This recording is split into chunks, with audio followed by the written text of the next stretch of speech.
कविता की शादी को 5 साल हो चुके थे, लेकिन अभी तक उसके बच्चा नहीं हुआ था। इसी कारण कविता की सास उससे बहुत नफरत करती थी। माँ जी, चारू और सोनू को देखा? स्कूल से आते से न जाने कहाँ चले गए हैं। छत पर देख कर आ, कहीं छत पर तो नहीं खेल रहे। दोनों की आवाज कविता के कमरे में से आ रही है। इसका मतलब दोनों वहाँ हैं। कितनी बार इन दोनों को मना किया है कि उसके कमरे में ना जाया करें, पर ये दोनों है कि मेरी सुनते ही नहीं है। चुपचाप अपने कमरे में जाकर पढ़ाई करो, खबरदार जो यहाँ 1 सेकंड भी रुके। दोनों बच्चे सहम जाते हैं और चुपचाप अपने कमरे में चले जाते हैं। कविता, तुम्हें कितनी बार कहा है मेरे बच्चों से दूर रहा करो? अरे तू बांझ है बांझ, क्यों उन मासूम बच्चों पर अपना साया डालती रहती है? खुद के तो तू बच्चे कर नहीं सकते, और बड़ी बहू के 2 बच्चे हैं तो उन पर भी तू काली नजर डाल देती है। बांझ कहीं। मैं तो बस। कविता के आंसू रुकने का नाम नहीं ले रहे थे और वो कमरे में आकर रोने लगी। कुछ देर बाद कविता का हस्बैंड शेखर कमरे में आ जाता है। क्या हुआ कविता, कमरे में अंधेरा क्यों किया हुआ है? वो मैं थोड़ी देर सोने की कोशिश कर रही थी, थोड़ा सिर में दर्द था। शेखर कमरे की लाइट जलाता है। वो समझ चुका था कि इस समय जरूर कुछ ऐसा हुआ है जिस कारण कविता अंधेरे में बैठी है। लगता है माँ ने और भाभी ने आज जरूर फिर तुम्हें कुछ कहा है। मैं अभी जाकर माँ से बात करता हूँ। रोजाना इस तरह से वो तुम्हें। नहीं शेखर, आप रहने दो। उन्हें लगेगा कि मैंने उनकी शिकायत की है, प्लीज। कविता हर समय बांझ शब्द सुनती रहती थी और इसी वजह से वो बहुत दुखी रहने लगी। अहोई अष्टमी का त्योहार आने वाला था। कविता की सास और जेठानी अहोई अष्टमी की तैयारी कर रही थी। बड़ी बहू, ओ बड़ी बहू। राम राम कलावती बहन। अरे सुमित्रा बहन, आओ आओ, कैसी हो? मैं तो बिल्कुल ठीक हूँ। अहोई अष्टमी के व्रत का सामान लेने गई हुई थी, सोचा तुमसे मिलती जाऊं। और तुम ले आई सामान? अरे बड़ी बहू को आवाज लगा रही हूँ, पता नहीं कहाँ है। उसे बोल भी रही थी कि पर्चे पर लिख दे तो उसके ससुर जी जाकर ले आएंगे। माँ जी, भाभी बाजार गई हुई है, आप कहो तो मैं पर्चे पर लिख दूं? बिल्कुल नहीं, तू बांझ है। तेरे से मैं अहोई अष्टमी का सामान नहीं लिखवाऊंगी। अरे कलावती, अहोई अष्टमी संतान के लिए ही होती है। अपनी बहू से व्रत रखवा कर देख ले, क्या पता अहोई माता इसकी सुन ले और इस बार ये भी माँ बन जाए। कोई फायदा नहीं है सुमित्रा बहन, इसने बहुत अहोई अष्टमी के व्रत रख लिए हैं। पिछले 5 सालों से वही तो रखवा रही हूँ, पर ना जाने कौन सी किस्मत लिखवा कर आई है। मुझे तो अब यकीन हो गया है कि ये बांझ है, इसके कभी बच्चा होगा ही नहीं। पड़ोसन चुपचाप वहाँ से चली जाती है, पर कविता ने ठान लिया था कि इस बार वो अहोई माता को मनाकर ही रहेगी। अहोई अष्टमी का दिन आता है।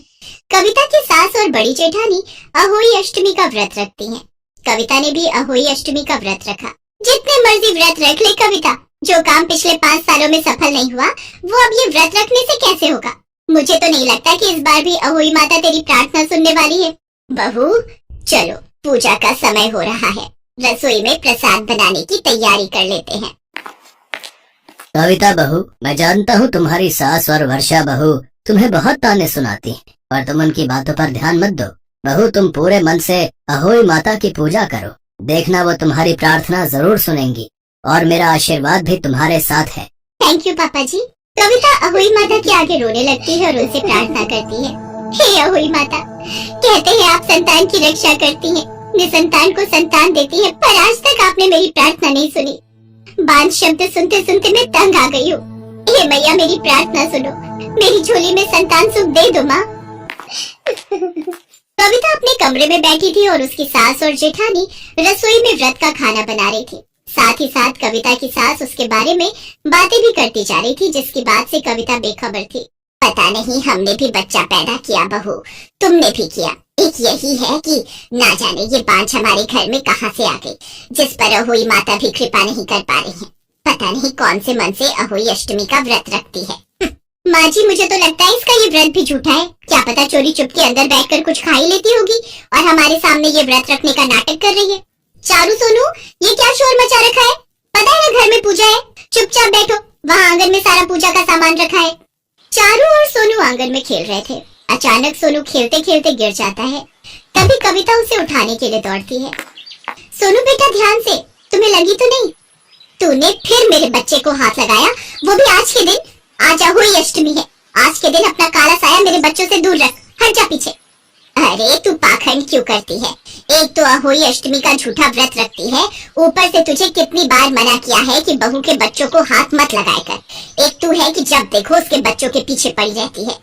उस रात सब लोग खा पी कर सो गए, पर कविता अहोई माता की पूजा स्थल पर बैठी रही। कई बार शेखर ने उसे बुलाया पर वो वहाँ से नहीं उठी। कविता, सब लोग सो चुके हैं, रात के 2 बज रहे हैं, चलो तुम भी सो जाओ, सुबह से पहले ही व्रत करके तुम बहुत थक चुकी हो। शेखर आप सो जाओ, मैं कुछ देर अहोई माता के पास बैठना चाहूंगी, जब मुझे नींद आएगी तो मैं अपने आप सो जाऊंगी। शेखर सोने चला जाता है पर कविता की आंखों में नींद नहीं थी। आज वो अहोई माता से शिकायत कर रही थी, लड़ाई कर रही थी। हे अहोई माता, आज मैं आपसे लड़ूंगी, आज ये आखिरी रात है जो मैं बांध शब्द सुन रही हूँ। अगर कल मुझे फिर से बांध शब्द सुनना पड़ा तो मैं आपसे कभी बात नहीं करूंगी। आपकी शक्ति पर हर माँ विश्वास करती है, हर औरत विश्वास करती है। हे अहोई माता, मेरी खाली झोली भर दो। मैंने हर साल पूरे विश्वास के साथ आपका अहोई अष्टमी का व्रत रखा है। अगर आपको लगता है माँ कि मैंने आपकी पूजा सदैव सच्चे मन से की है तो मेरी मनोकामना पूरी कर दो माँ। मेरी झोली में बच्चे की खुशियाँ दे दो माँ। ये देखो, पूजा घर में तो ऐसे सो रही है जैसे इसकी प्रार्थना अहोई माता ने सुन ली हो और कोई चमत्कार हो गया हो, और ये मुझे कहे कि माँ जी मैं गर्भवती हूँ। ये सब कहानियाँ किताबों में होती हैं। माँ जी, मुझे पता ही नहीं चला कब मुझे नींद आ गई। चल, अब नींद पूरी हो गई है तो जा जाकर रसोई में नाश्ता बना ले। आज बड़ी बहू की तबीयत थोड़ी ठीक नहीं है, इसलिए वो आराम कर रही है। माँ, मुझे बच्चों को स्कूल छोड़ते हुए जल्दी काम पर निकलना है। वर्षा को डॉक्टर के पास लेकर जाना था। शेखर भी आज जल्दी निकल चुका है। अरे तू चिंता मत कर बेटा, डॉक्टर के पास कविता को भेज दूंगी। जा कविता, अपनी जेठानी को डॉक्टर के पास ले जा। कविता अपनी जेठानी वर्षा को डॉक्टर के पास ले जाती है कि अचानक कविता को चक्कर आते हैं और वो वहीं जमीन पर गिर जाती है। अरे इन्हें क्या हुआ? सिस्टर, इन्हें जल्दी से यहाँ लिटाओ। कल हम सबका व्रत था ना डॉक्टर साहब, तो हो सकता है उसी वजह से चक्कर आ गए हो। नहीं वर्षा जी, वजह कुछ और है। आपकी देवरानी माँ बनने वाली है। She is pregnant. क्या? कविता माँ बनने वाली है? ये चमत्कार कैसे हो गया? कविता जानती थी कि आज उसकी झोली में ये खुशियाँ अहोई माता के आशीर्वाद से ही आई हैं। माँ जी, आज अहोई माता के आशीर्वाद से मुझे माँ बनने का सुख प्राप्त हुआ है। उन्होंने मेरी मनोकामना पूरी कर दी, पर मेरे साथ पिछले कुछ दिनों में जो भी हुआ उसने मेरे मन को तोड़ दिया है। मैं यहाँ नहीं रह सकती, मैं अब अलग रहूंगी। मेरा मन नहीं आप सबके बीच रहने का। नहीं नहीं, मुझे माफ कर दे बहू, मैं अहोई माता के चमत्कार को पहचान गई हूँ। मैं उनकी शक्ति पर ही शक कर रही थी, पर आज सचमुच उनके आशीर्वाद से ही तू माँ बनी है। इस घर को छोड़कर मत जा बहू। हाँ कविता, मुझे भी माफ कर दो। मैंने भी तुम्हें हमेशा ना जाने कितना कुछ सुनाया है। मैं भी तुमसे और अहोई माता से माफी मांगती हूँ। मैंने भी तुम्हारे साथ बहुत गलत किया है। अपनी सास और जेठानी की आंखों में पश्चाताप के आंसू कविता देख चुकी थी। सबके कहने पर कविता और शेखर रुक जाते हैं। अहोई माता के आशीर्वाद से कुछ महीनों बाद कविता एक सुंदर से बेटे को जन्म देती है। बच्चे के आ जाने से कविता के जीवन में खुशियां आ जाती हैं।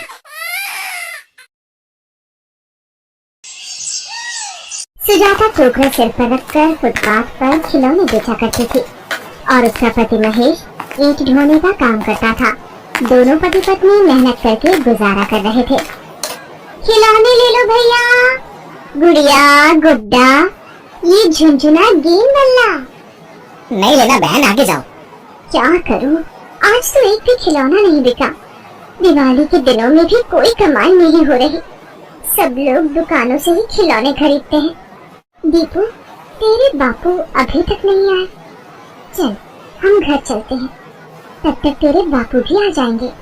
माँ, बहुत भूख लगी है, मुझे कुछ खाना है। अभी जाकर मैं तेरे लिए रोटी बना दूंगी। सुजाता घर पहुँचती है और दीपू के लिए रोटी बनाने लगती है। अरे आटा तो एक ही रोटी का रखा है। अभी दीपू के बापू आएंगे तो उन्हें क्या दूंगी। ये चावल उबाल देती हूँ। क्या हुआ सुजाता, परेशान क्यों हो? घर में चावल आटा खत्म हो रहा है। तुम्हारे पास कुछ पैसे हैं क्या? 60 रुपए हैं, रुक मैं थोड़ा थोड़ा सामान खरीद लाता हूँ। महेश 10-10 रुपए का सामान खरीद लाता है। 2 दिन तो गुजर जाता है, पर अगले दिन सुजाता का अहोई अष्टमी का व्रत था। सुजाता निराहार रहकर व्रत और पूजा कर रही थी। उसने अहोई माता की तस्वीर दीवार पर बनाई। तभी उसका बेटा दीपू आ जाता है। माँ, ये किसकी तस्वीर बना रही है? दीपू बेटा, ये अहोई माता है। आज अहोई अष्टमी का त्योहार है, इसीलिए मैं इनकी पूजा कर रही हूँ। पर माँ, त्योहार पर तो पूरी पकवान बनते हैं, आपने तो कुछ भी नहीं बनाया। दीपू बेटा, मेरे पास इतने पैसे नहीं है कि मैं पूरी पकवान बना सकूं, इसीलिए ये चीनी का भोग लगा रही हूँ। पर माँ, तुम शाम को फिर क्या खाओगी? तुम भी तो सुबह से भूखी हो। दीपू बेटा, तेरे बापू आएंगे ना, तो वो सब्जी तरकारी लेकर आएंगे, फिर मैं वही बनाऊंगी, उसके बाद ही हम खाना खाएंगे। अब इन 200 रुपए से सब्जी और राशन आ जाएगा। कम से कम सुजाता को शाम की पूजा में बनाने के लिए खाने का इंतजाम हो जाएगा। तभी एक चोर महेश के हाथ से रुपए छीन कर भाग जाता है। अरे पकड़ो भैया, मेरे रुपए छीन कर भाग रहा है, कोई पकड़ो उसे। मोटरसाइकिल पर है, कोई नहीं पकड़ सकता, वो तो तुम्हारे रुपए ले गए। अब क्या करूं? शारदा तो मेरा इंतजार कर रही होगी। अगर मैं खाली हाथ घर लौटा तो वो बेचारी भूखी रह जाएगी। आज उसका होई आठे का व्रत है। सुजाता महेश का इंतजार कर रही थी। दीपू ये सब देख रहा था। माँ, आपने सुबह से कुछ भी नहीं खाया, ना ही पानी पिया। आपको भूख और प्यास नहीं लगी माँ? नहीं मेरे बच्चे, मैं तो अपने बेटे के लिए ये व्रत रख रही हूँ। पहले तुम्हें खिलाऊंगी, उसके बाद ही खाऊंगी। माँ, तुम मेरे लिए व्रत क्यों रख रही हो? क्योंकि अहोई अष्टमी का व्रत अपनी संतान के लिए ही रखा जाता है, और तुम तो मेरे राजा बेटे हो, इसीलिए मैं अहोई माता का व्रत रख रही हूँ, ताकि अहोई माता प्रसन्न होकर तुम्हें हमेशा हर मुश्किल और कठिनाई से बचाएं और हमेशा खुश रखें। माँ, क्या अहोई माता से कुछ भी मांगो वो पूरा करती हैं? हाँ बेटा, अहोई माता सारी मनोकामनाएं पूर्ण करती हैं। माँ ने सुबह से कुछ नहीं खाया, बापू भी अभी तक नहीं लौटे। माँ मेरे लिए व्रत रख रही हैं ताकि मैं खुश रहूं, फिर मुझे भी तो माँ के लिए कुछ करना चाहिए। अब मैं माँ के लिए कुछ खाने को लेकर ही लौटूंगा। दीपू एक मासूम और बहुत प्यारा बच्चा था। वो नादान तो भगवान को ही ढूंढने के लिए चल पड़ा। दीपू रास्ते में चलते हुए लोगों से अहोई माता का पता पूछ रहा था। चाची, आप जानती हो अहोई माता कहाँ रहती हैं? बेटा, अहोई माता तो सब जगह विराजमान है। भगवान पूरे संसार में रहते हैं, उन्हें कहीं भी ढूंढ लो, वो तुम्हें हर जगह नजर आएंगे। दीपू सोच में पड़ जाता है। अगर अहोई माता सब जगह है तो वो मुझे दिखाई क्यों नहीं दे रही? मैं उन्हें आवाज लगाता हूँ, माँ भी तो मुझे आवाज लगाती है, तब मैं दौड़ता हुआ उनके पास आ जाता हूँ। दीपू अहोई माता को आवाज लगाता है। अहोई माता, अहोई माता, आप मुझे दिखाई नहीं दे रही हो। अहोई माता, अहोई माता। दीपू की करुण पुकार अहोई माता तक पहुँचती है। नारायण नारायण। माते, एक मासूम भक्त आपको करुण पुकार से बुला रहा है। अहोई माता, अहोई माता। आप उचित कह रहे हैं देवी श्री नारद, ये बालक मेरा स्मरण कर रहा है। माते, आप तो जगत जननी हैं, ममता की देवी हैं। आपका अहोई माता अवतार निसंतान को संतान देने वाला तथा जिनके संतान है उनकी रक्षा करने वाला है। इस बालक की माता ने भी आज आपके नाम का अहोई अष्टमी व्रत रखा है, पर उसने अभी तक अपना व्रत पूर्ण नहीं किया। मैं अपनी दिव्य दृष्टि से सब कुछ देख रही हूँ देव श्री नारद, और मैं जानती हूँ आपका भी हृदय व्याकुल हो रहा है कि मैं अति शीघ्र इस बालक के पास जाऊँ। नारायण नारायण। माते, आपने बिल्कुल उचित समझा, और फिर माँ तो अपने बालक के हृदय की बात को बिना कहे ही समझ जाती है। जैसे आपने समझी, माँ की महिमा माँ ही जाने। इसके पश्चात अहोई माता दीपू के सामने प्रकट होती है। अहोई माता, अहोई माता। दीपू बेटा, देखो मैं आ गई हूँ, बताओ तुमने मुझे क्यों बुलाया? आप तो बिल्कुल वैसे ही दिखती हो जैसे माँ ने दीवार पर बनाई थी। दीपू की मासूम बातें सुनकर अहोई माता मुस्कुराने लगती हैं। अहोई माता, माँ ने सुबह से कुछ नहीं खाया है, मुझे उनके लिए खाना लेना है, आपकी पूजा में चढ़ाने का सामान लेना है। अच्छा, तो तुम अपनी माता के लिए यहाँ आई हो?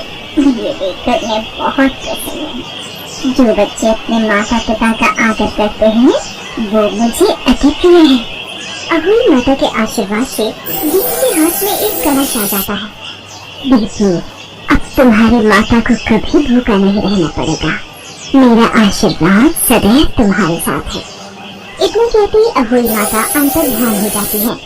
दीपू की आँख खुलती है तो वो घर के आंगन में सो रहा था।